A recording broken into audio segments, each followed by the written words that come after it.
Welcome to Native America Calling. I'm Sean Spruce.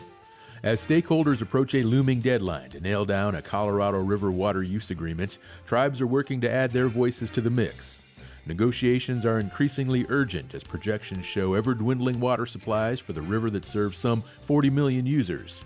Tribes historically have limited say in how it's used since they were left out of the original water rights discussion.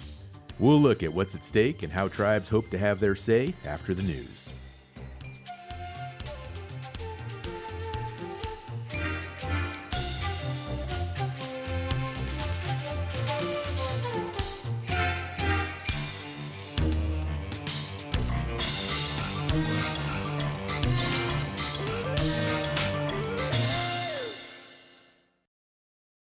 This is National Native News. I'm Antonia Gonzalez. A big win for a First Nation in Ontario. The Supreme Court of Canada has dismissed a request from the town of South Bruce Peninsula to appeal a lower court decision that granted a valuable section of beach to the Saugeen First Nation.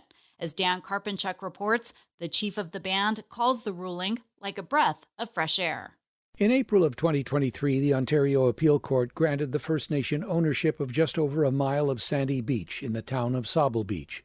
It's been a long fight. The case was brought before the courts 35 years ago, but that came nearly 100 years since Indigenous leaders claimed that a treaty in 1854 gave them ownership of the disputed shoreline. Conrad Ritchie is the chief of the Saugeen First Nation. That's how resilient and patient our people have been to feel finally heard and seen and validated. You're holding your breath for such a long time, and it's like once you get the news, it's just like a breath of fresh air. With the ruling to appeal now denied by the Supreme Court, the town of South Bruce Peninsula and several landowners appear to have exhausted all legal avenues to retain ownership. On Canada Day, the name of the beach was officially changed from Sauble Beach to Saugeen Beach by the First Nation. Here again, Chief Ritchie. It kind of grooms society. It kind of grooms community. It kind of grooms children when you have a colonial name that's supposed to be the Indigenous people of that land and beach. Now that the legal wrangling over ownership of the land has been decided, the next step is to discuss compensation with the federal government for breaking that 1854 treaty. Meanwhile, Ritchie says Saugeen Beach will continue to be open to the public as a tourist destination. For National Native News, I'm Dan Karpinchuk. This past weekend, roughly 10,000 people converged on Bismarck, North Dakota to drum, dance, and celebrate one of the region's oldest powwows. Senior reporter Brian Bull of Buffalo's Fire has the story. It's going to be a good day here at the United Tribes Technical College International Powwow. The 55th United Tribes Technical College International Powwow started modestly in 1970. A small group of students held it on a tennis court. But in the years since, it's exploded in scale and magnitude, drawing participants and visitors from all over, including Europe. UTTC President Leander McDonald says it's not only a cultural event, but a huge economic boost to the Bismarck area when combined with several other events like their sports tournaments. And a previous study indicated $4.2 million for that week. Did another analysis, but we felt it was kind of off a little bit because they told us $1 million. And so now we're working with the Bismarck Band and Chamber here, and they have some folks that do analysis on just events on their own. Historically, the UTTC International Powwow was also once the last call before winter, before indoor powwows and those in warmer climes took off. This year's event was covered live by Buffalo's Fire and Prairie Public, a statewide public media broadcast organization. For National Native News, I'm Brian Bull in Bismarck. A bill to require the California Department of Transportation and Department of Public Health to work together to address countermeasures to deter suicide attempts on bridges and overpasses was sent to the governor's desk on Tuesday. Native American Assemblymember James Ramos introduced the bill as part of broader work to address mental health care in the state. Ramos says California must do more to confront the great tragedy of suicide, adding the new measure is intended to help prevent future sorrow. I'm Antonia Gonzalez.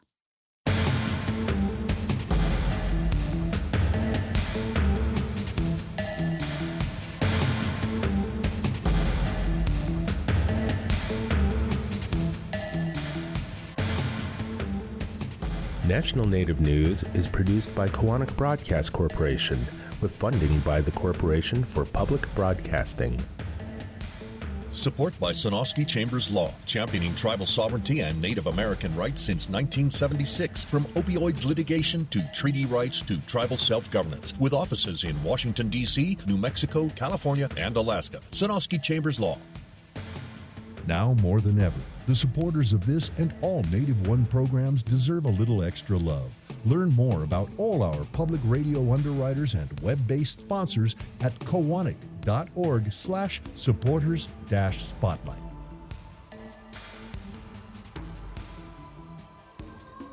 Native Voice One, the Native American Radio Network.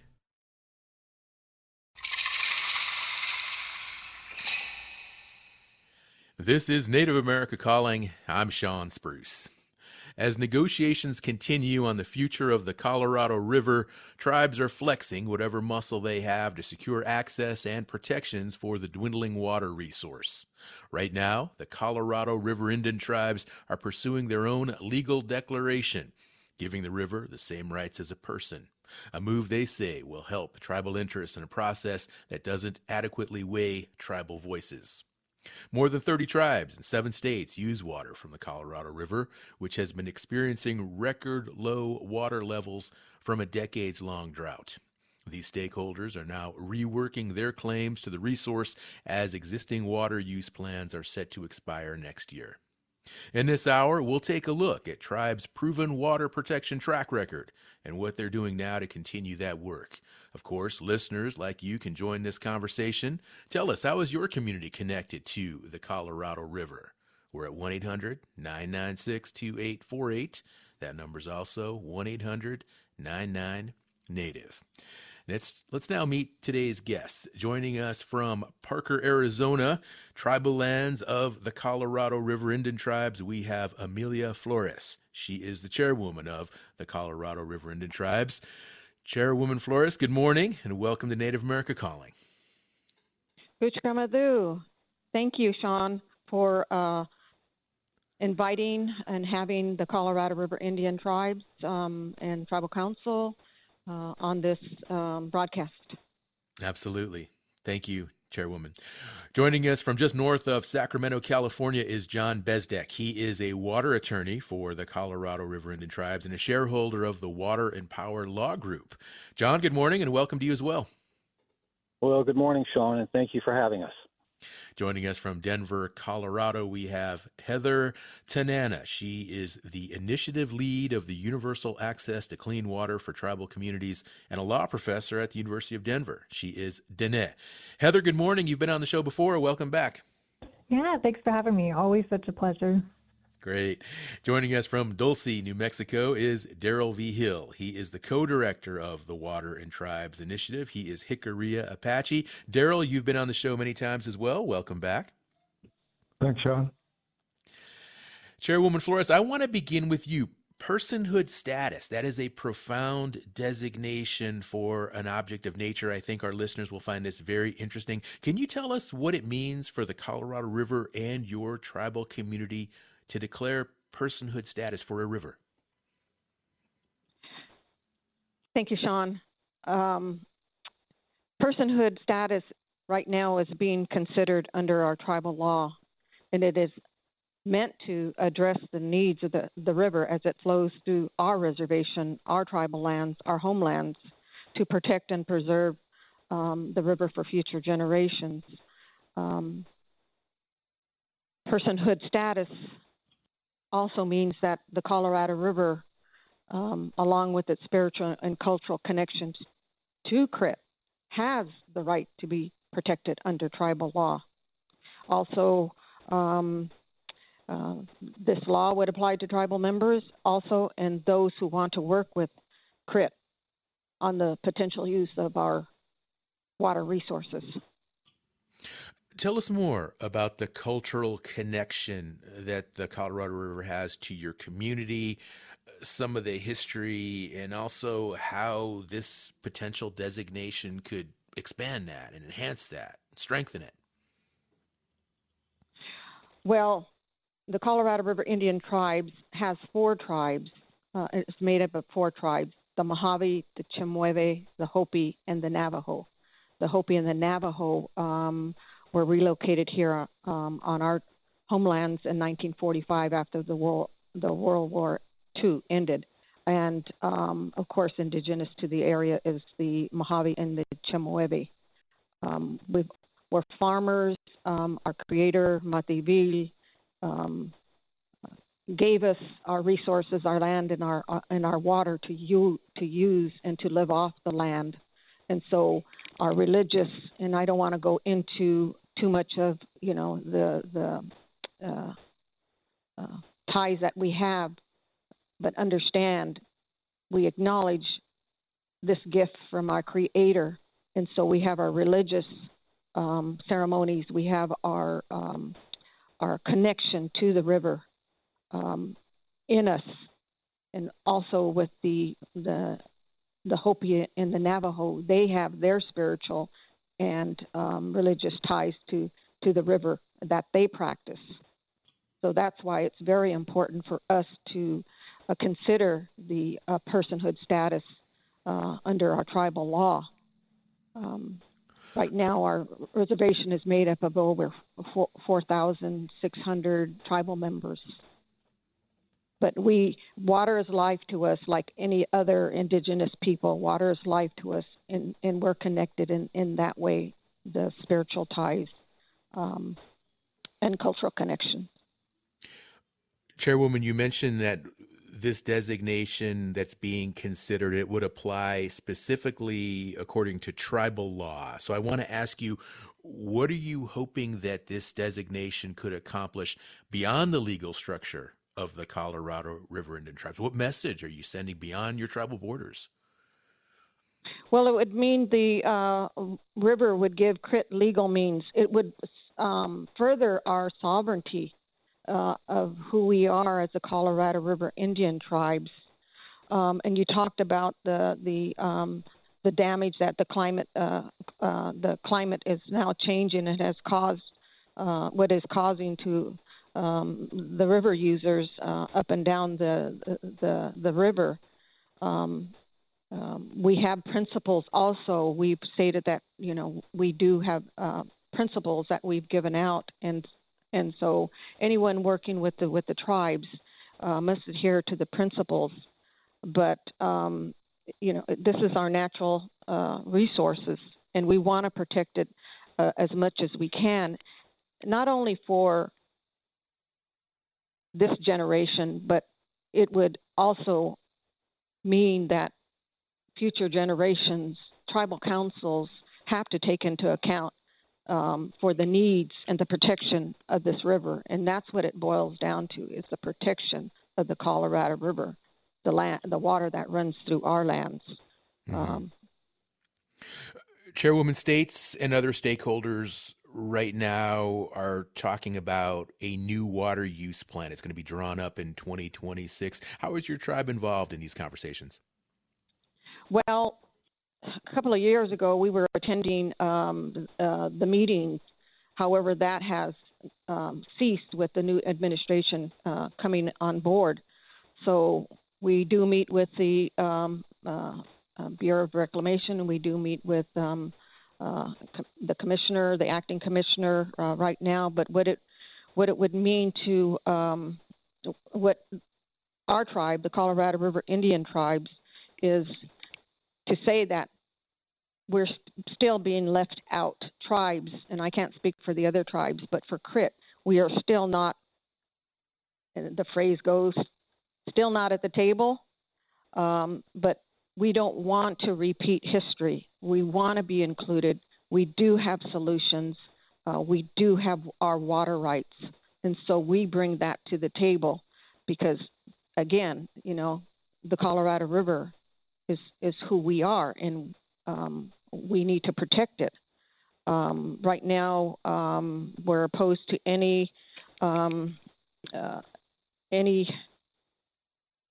pro rata rates, and we keep repeating that every time we go to the meetings.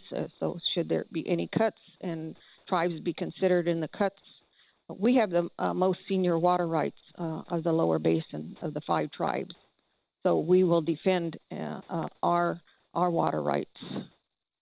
Okay, Chairwoman, these issues with the Colorado River, do you think that if tribes such as yourself, your own tribe, were involved in these plans way back when they were very first drawn up, do you think the river would now be in a different state than what is happening now?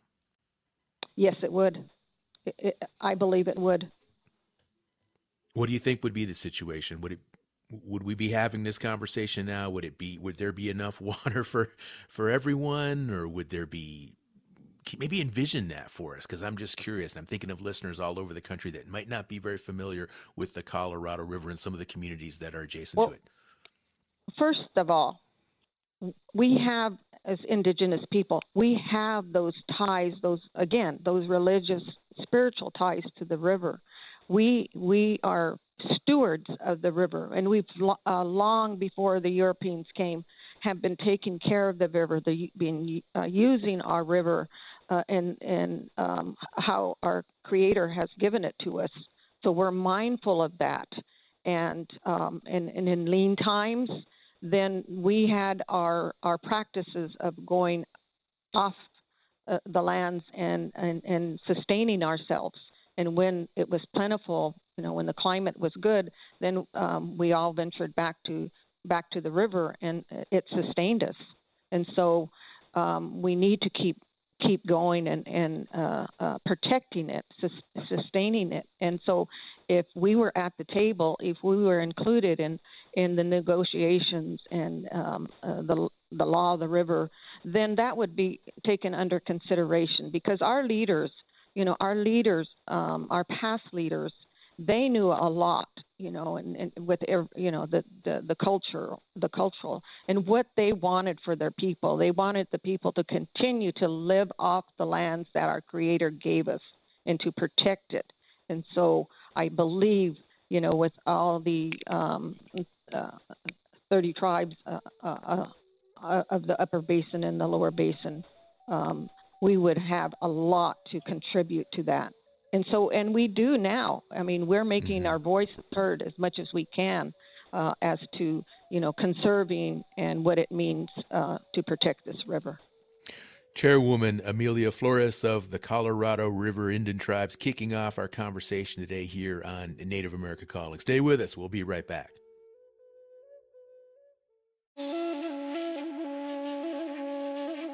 The COVID vaccine is no longer on the list of vaccines broadly recommended to the public by the U.S. Food and Drug Administration.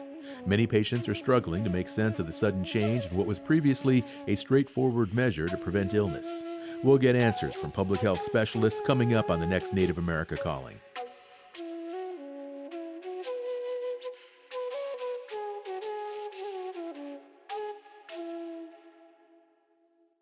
Support provided by Amerind. Amerind is 100% tribally owned and partners with tribes and their businesses to provide affordable commercial insurance coverage, protect tribal sovereignty, and strengthen Native American communities by helping to keep dollars in Indian country. Information about property, liability, commercial auto, and workers' comp available at amerind.com. That's AMERIND.com. Thank you for listening to Native America Calling. We are focusing on the Colorado River today. Do you rely on water from the Colorado River? How is your tribal community conserving and protecting their access to water rights right now? Give us a call. Let us know. Phone lines are open. 1-800-996-2848, 1-800-996-2848, or just 1-800-99-NATIVE. Let's now talk with John Bezdek. He is a water attorney for the Colorado River Indian Tribes. And John, earlier, listening to Chairwoman Flores explain personhood, what that could mean for the Colorado River, it falls under this concept of rights of nature. And I'm thinking right now, listeners might be thinking, well, it sounds lovely, it sounds beautiful, but how would that actually be applied in terms of a legal precedent, or in terms of how to strengthen the sovereignty of a tribal nation and its connection to a resource like the Colorado River. Can you tell us more about what this means in terms of tribal law and how it could actually be implemented? Sure. Thank you, Sean. So this is an exercise of sovereignty, and I think at its essence, sovereignty is about protecting resources and tribal resources. And so what is being contemplated by tribal council is an exercise of sovereignty and enacting tribal law that will effectively memorialize what I think the chairwoman talked about earlier, which is the river is at the very essence of what it is to be a tribal member at CRIT. And so what we're doing is, as a matter of tribal law, acknowledging what I think all the members of CRIT already know, which is the river is part of the essence of who they are. And so that's the first step. And so then, as a part of tribal law, what we're saying is for tribal members, we're going to protect the river.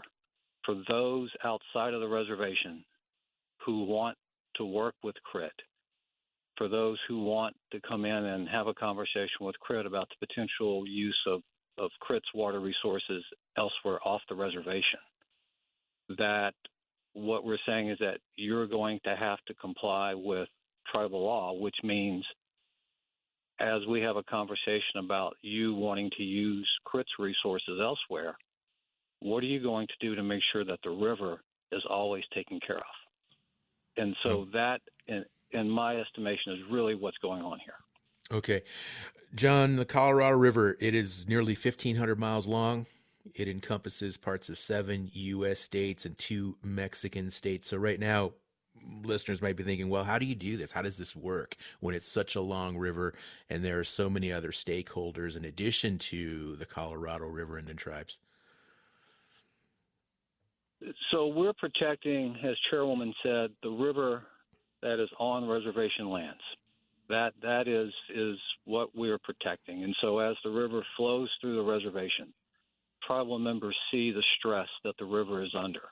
And from a tribal perspective, a sovereignty perspective, what can we do to protect the resource that flows through tribal lands that the tribe has the ability and opportunity to influence? And so we would love to be able to affect the entire stretch of the river from the headwaters up in Colorado all the way to the ocean. But what we're focusing on is from a CRIT tribal perspective, as the river flows through CRIT's reservation, we have an opportunity to influence and to protect that resource. And that's really what tribal council is considering. Okay. Chairwoman Flores, back to you. Like I mentioned earlier, Colorado River, nearly 1,500 miles, about 1,450 miles. Can you tell us how many of those miles would potentially be covered by this personhood status that the tribe would actually be responsible for or caretakers of? Well, we have lands in Arizona and in California. So the reservation, the length of the reservation is where, the river flows through our reservation. And I believe it's a little over 51, 52 miles on the Arizona side and encompasses on the California side also. So over 100 miles of river shoreline is what we would be protecting. Okay. Great. Yeah, that's helpful. Thank you. It helps us put this all into perspective. John, back to you. Any pushback so far? What's the response? What are you hearing from neighboring communities or other stakeholders? Do they like this idea? So hearing from a lot of tribal communities expressing great support. Friends and colleagues at other tribes, including other river tribes, expressing support. Tribal organizations like NARF have been very, very supportive of this. Outside of the tribal community, I've had a few phone calls from folks in other basin states wanting to understand what exactly this means.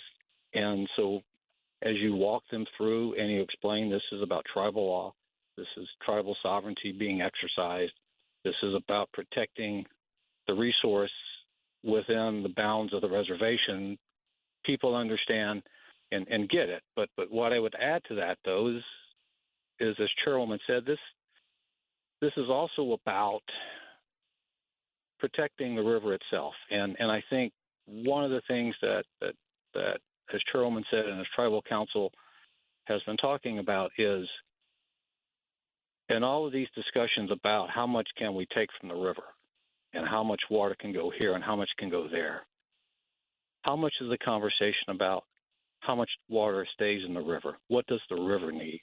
What does the resource need to make sure, as Chairwoman says, will be there for future generations of Crit tribal members and other Native peoples? And so part of this, as I explain to people, is elevating the conversation of the river itself and the spiritual and cultural connection of Native peoples to the river as a part of the larger conversation that others are having about how much water can you take out of the river. And so it's really trying to accomplish tribal sovereignty, but also to elevate the conversation and to interject into the conversation those concepts. John, what about enforcement? How would that look? Let's say perhaps there's a community along the river that says, well, that's tribal law. That doesn't apply to us. Is there any way to enforce these rights of personhood beyond the tribal borders, or even just have an influence, or just encourage some of these other communities to understand what this all means? So as we're working through the Colorado River issues in the state of Arizona, facing significant shortages, and Crit, as the chairwoman said, is a holder of senior water rights. We're being approached by entities within Arizona to discuss the possibility of having some of Crit's water leased for use elsewhere in the state.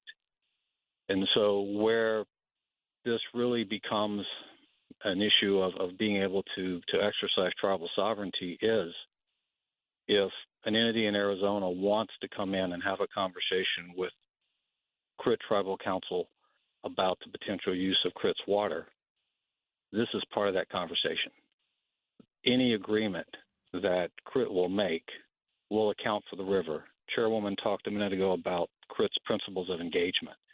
The very first one of these principles of engagement that Tribal Council has approved says that any discussion about the use of Crit's water by others has to include the need to address the ecosystem that the river supports, the river itself, the fish, the birds.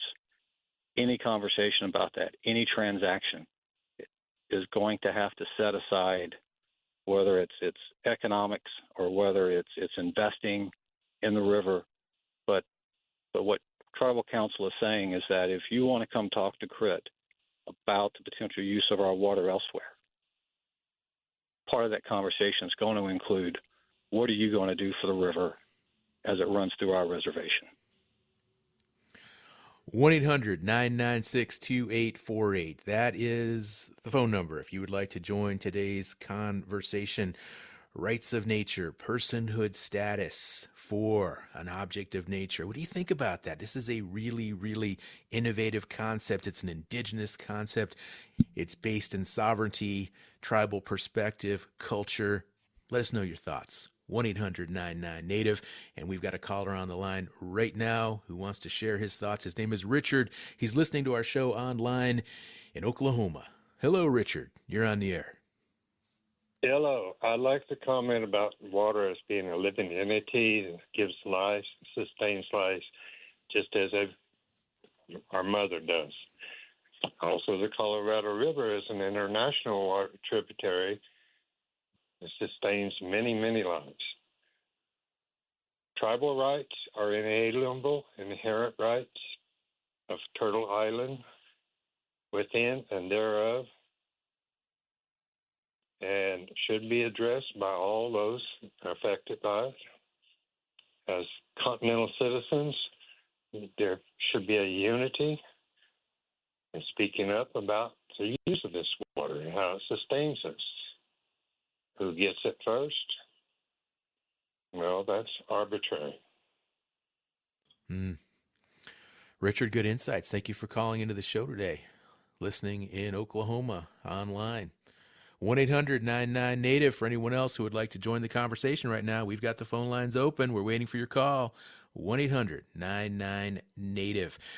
Let's bring Heather Tanana into the conversation now. She is the initiative lead of the Universal Access to Clean Water for Tribal Communities and also a law professor at the University of Denver. And Heather, listening to this conversation now, and especially our caller just now, Richard, who talks about international issues and indigenous rights, this is just such a fascinating concept here.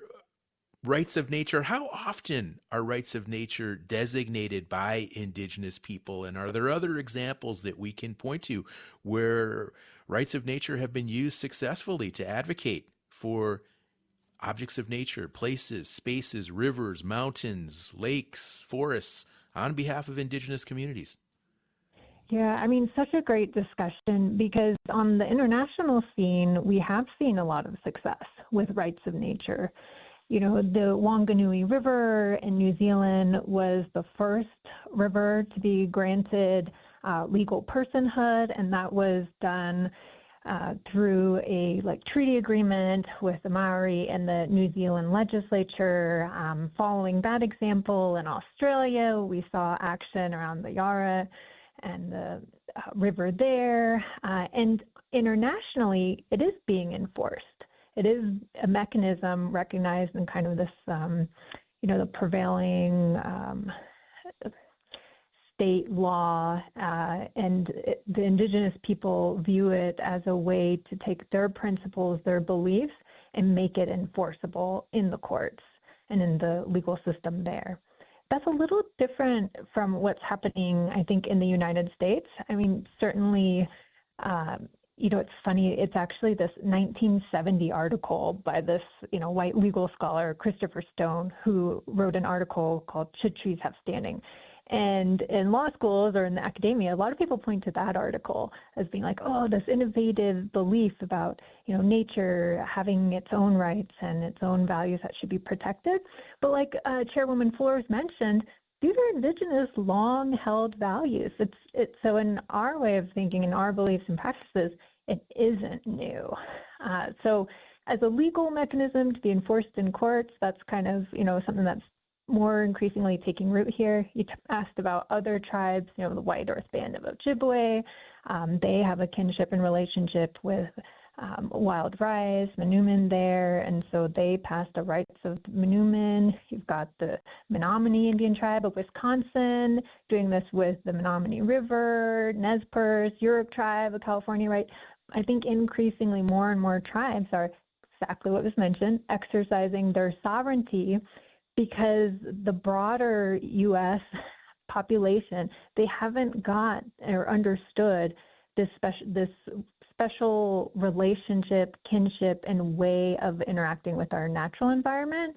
And so again, even though they're concepts, they're fundamental natural laws that a lot of tribes have held for a long time, formalizing it and passing a formal resolution, putting it into a tribal constitution, that's a little new. All right. Thank you, Heather. These decisions right now that are being made regarding the future of the Colorado River, how much influence do tribes, not just the Colorado River Indian tribes, but some of the other tribes as well that rely on the river, how much of their input is being listened to and being acknowledged right now? Oh, such a thought. I mean, they are powerful entities with serious legal rights to the river. No question. Estimated 25% of the current flow of the river, that's tribal rights. And not all the tribal rights have been allocated or quantified yet. And so that number probably increases.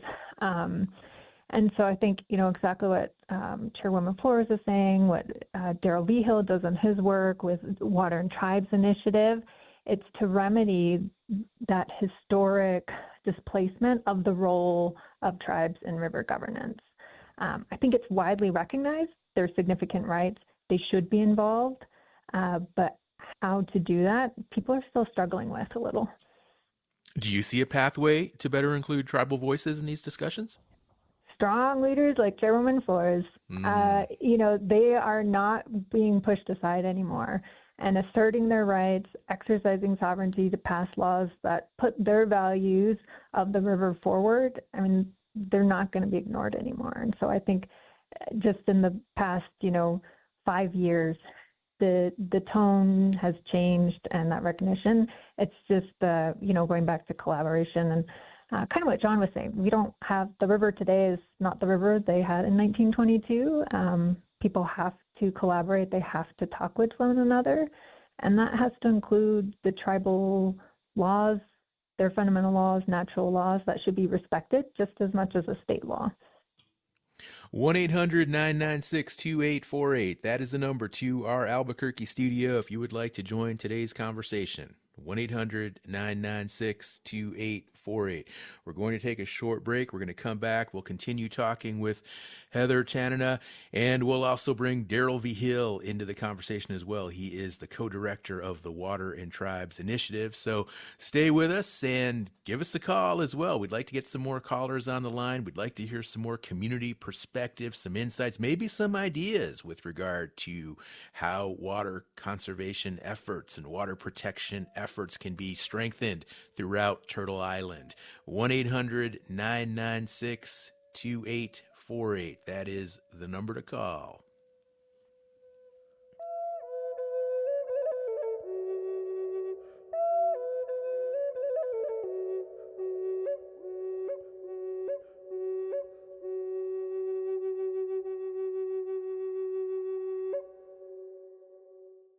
The annual Indian Nations Conservation Alliance National Conference in Las Vegas, October 14th to the 16th, is a movement. Natural resource management, conservation and land stewardship, agricultural technology and innovation. Internationally acclaimed regenerative rancher Alejandro Carrillo will speak on ancestral land practices and sustainable food systems. Info and registration at inca-tcd.org. Inca supports this show. Thank you for tuning in today to Native America Calling. We're talking about the Colorado River. What kind of water rights and conservation plans does your community have in place? Tell us about them, or tell us what you think effective water conservation looks like where you live. Is there enough water in parts of the western United States? Share your thoughts, ideas, and perspectives. The number's 1-800-996-2848. Let's go back to the phones where we have Clark, who is listening on KUYI Hopi Radio in Hopi, Arizona. Clark, good morning, and thank you for calling in today. Oi, Lolma, thank you. From my perspective, or my knowledge of what we're talking about, Colorado, the big river, we call it the Siswaya, the big water that comes all the way from up north, and Hopi has their own ancestral ties to it. We live maybe 100 miles south of where that's currently at, but the Grand Canyon is certainly the most important part of Hopi, where our roots take place, from where we believe we started our migrations from. So it's very important to us. And then from the story of the Snake Clan, how they went and journeyed that whole river all the way from Navajo, what is called Navajo Mountain, we call it Taconavi, all the way from there, all the way to the Mexican waters, and then journeyed all the way down into Central America, where today we still perform ceremonies that they brought back with them. So the water has always been ancestrally our part of our inheritance, and very important to the Hopi people. And today, I know for a fact is that one day, it's been already told that Phoenix and Tucson will become ghost towns, and that's where the big fight will come with the non-natives as far as their right to the water. But the natives that have, settled along the whole river route, starting all the way from up north, where the tributaries run into what is now the big gorge of the Colorado River, we're here first, and that's what it says by law, Winter's Doctrine, first and right. And so I believe that I hope America looks at it in that kind of way, honors that agreement of what it is, a lawsuit that was filed, and what it is, states in the books as far as law goes. But, we don't look at it in that kind of way a lot of times, and we don't state our facts correctly. The law interprets it in the way the books is written. But historically, I believe every Native American tribe that has had some association with the river, I would say for our people out here in Hopi, we believe we have the longest connection to the river because we did our migrations, knew the river was there, and then made the journey all the way down into Mexico and into Central America. So it's a very interesting, long story. Uh-huh. But yet, how many of the other tribes have that kind of knowledge about the river and what's going to happen? So I am concerned, about what's going to happen with the settlement, and I hope Hopi tribe gets some of the water that is inherently our right to acquire that water for the future of our people. Clark, thank you for calling in, sharing all that history, sharing all that cultural knowledge that you have. Really, really appreciate your take very much. Clark, listening on KUYI Hopi Radio in Arizona. Heather, I want to go back to you. We heard Clark say Phoenix and Tucson will become ghost towns. And that really strikes at the heart of a lot of this issue here that we're talking about today. Given projections that the water will continue to diminish for the foreseeable future, is conservation enough to keep the river flowing? What are your thoughts, Heather? I think it's the way that we have looked at water, and particularly water law, the way it's been established, and our doctrine of prior appropriation that governs water law in the West. It's always been focused on use it for individual economic gain and use it now. And that mentality hasn't worked, and it won't work going into the future. But even when we consider the uses, the majority of the basin water supply, it's estimated about 70% right now, is used for irrigation. And so I think there are ways that we can manage the river use. We can be smarter as individuals, right? Like, think about your own home use, and if we all come together, right? Zero-scaping's getting popular. Nevada, who has some of the smallest allocation, has cut down pool sizes. Like, that's the reality of the world that we live in. We have to utilize water, recognize this, it's sacred, we're in relation to it. And I think that could make a big difference going forward. The one thing I do want to point out just real briefly, though, sure, is just to remember that, and going back to what our caller just said, Clark, the history, tribes' significant water rights, because of past federal policies, they haven't been able to have many tribes, the same standard of living that people in Phoenix and Tucson take advantage of. And so in all of this kind of call for cuts and being, preserving, conserving, I think there is a justice issue about remedying the past harms and allowing tribes to have the same benefits that the other communities have had for centuries, or decades. Thanks, Heather. Appreciate it. Daryl V. Hill, co-director of the Water and Tribes Initiative. He's our next guest, and he joins us now from Dulce, New Mexico. And Daryl, welcome again to the show. And I want to go back and talk more about this new water use agreement that is slated to be put into place next year. Can you tell us how long will this agreement last into the future, and what more is at stake for tribes that we need to understand and consider on our show today? Thank you, Sean. And let me get to the question in just a sec. Just want to acknowledge, my co-participants today, and I consider them part of my river family for sure. And Chairwoman Flores is part of the Water and Tribes Initiative leadership team and serves as leadership for the Indigenous Women's Leadership Network. And Heather Tanana absolutely have partnered with her in terms of the Universal Access to Clean Water Initiative, as well as she served as leadership for the Indigenous Women's Leadership Network as well. And that would probably be a great topic to have on one of your future shows. But just really appreciative of that. And just so that people know, what our initiative is about. It's about, building and enhancing tribal capacity in the water conversation. And water is part of everything. So, it engages in all levels of tribal governance. And the second part of our initiative has been and continues to be the collaborative problem solving, which is the relationship piece. And so very grateful for our participants today, because I work very closely with all of them on these issues, and they're germane because, you've heard me say this before, that, we're at a critical stage, and that climate change absolutely is an existential threat to indigenous people on this planet in general, but particularly in this basin, because that's where we live and that's what we focus on. And given that, as Heather has mentioned, and has been a part of, universal access to clean water. I get very triggered sometimes, Sean, when we use the word conservation, because during the universal access to clean water effort, we found out, that we died almost twice at the rate of any other ethnicity, because we didn't have access to clean water in the basin.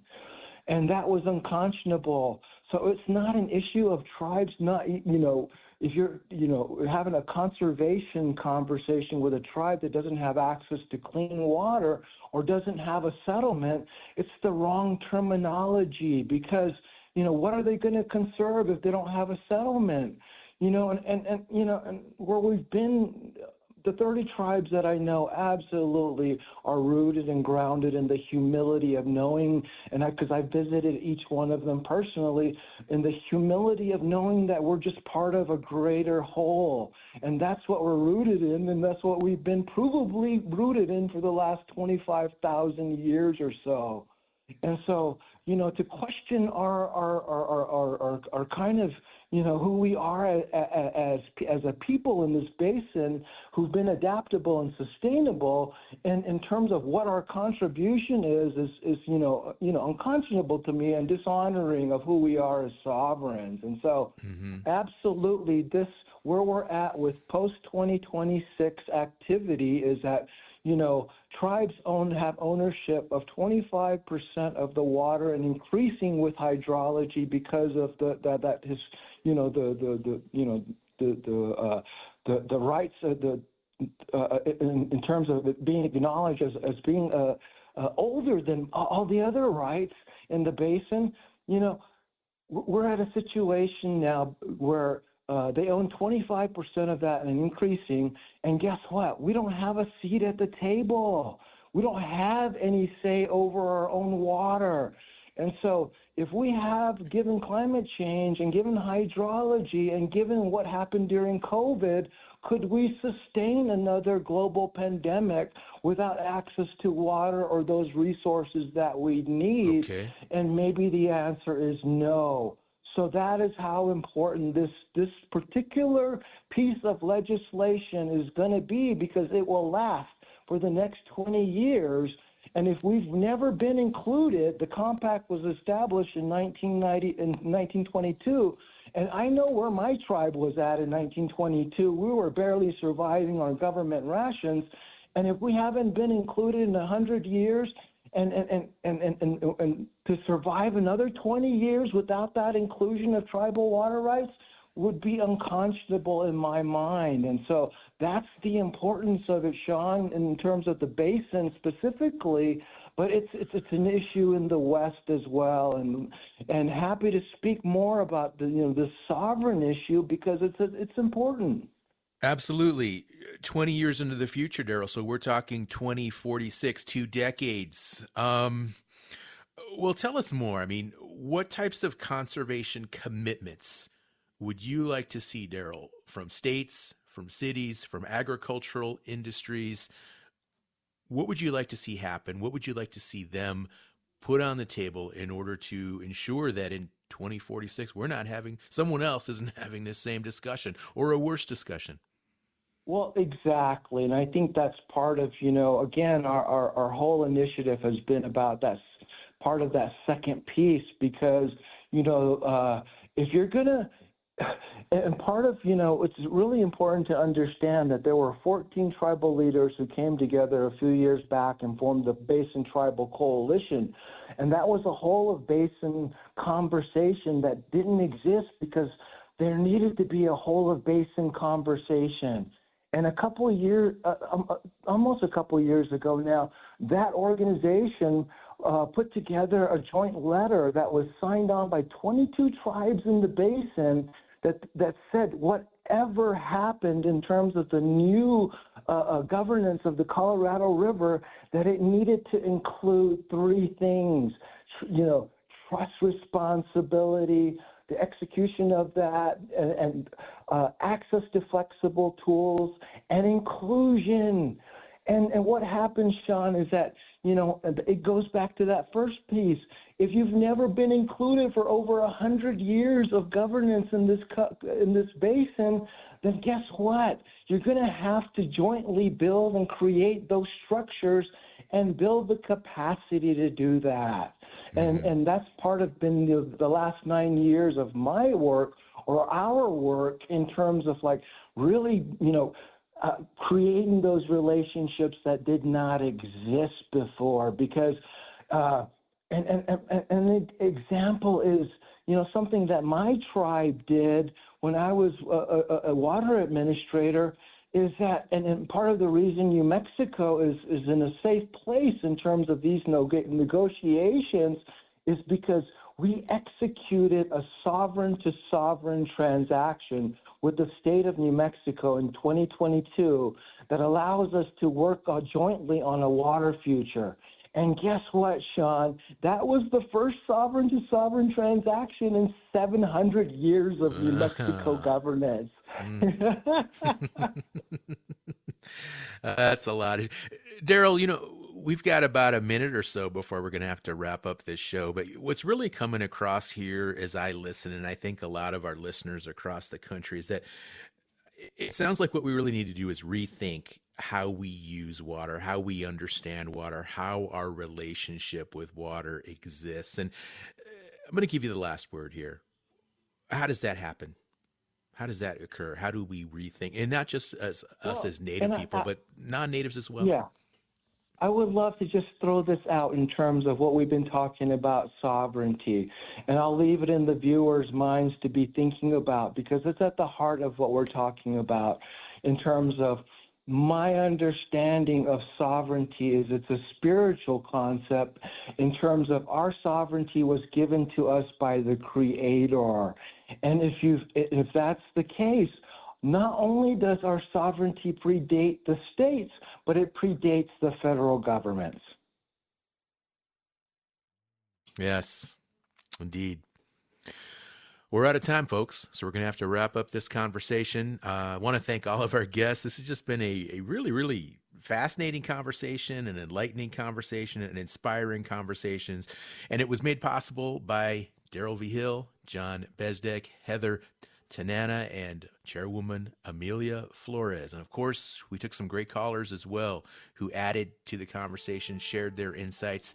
We're going to have to wrap it up now, but we will be back on the air tomorrow, and we'll be having a discussion about changing access to the COVID vaccine. Hope you'll tune in. Until then, I'm your host, Sean Spruce. You've been listening to the one, the only Native America Calling. Support for journalism that raises the awareness of child well-being to citizens and to policymakers provided by the Annie E. Casey Foundation, building a brighter future for children, families, and communities. Information at aecf.org. Support for law and justice-related programming provided by Hobbs, Strauss, Dean & Walker, LLP, a national law firm dedicated to promoting and defending tribal rights for over 40 years. More information available at hobbsstrauss.com. My name is Tammy, and I'm a member of the Little Traverse Bay Band of Odawa Indians. Smoking gave me heart disease. I used to think of cigarette smoking as something that only affected me. Then at just 44 years old, I had to look into my mom's eyes on the way into emergency heart surgery and tell her, "Mommy, I promise I won't make you bury me." My tip is, think about the people in your life who love you. They go through the pain too, maybe even more than you do. The people you love are worth quitting for. You can quit. For free help, call 1-800-QUIT-NOW. A message from the CDC.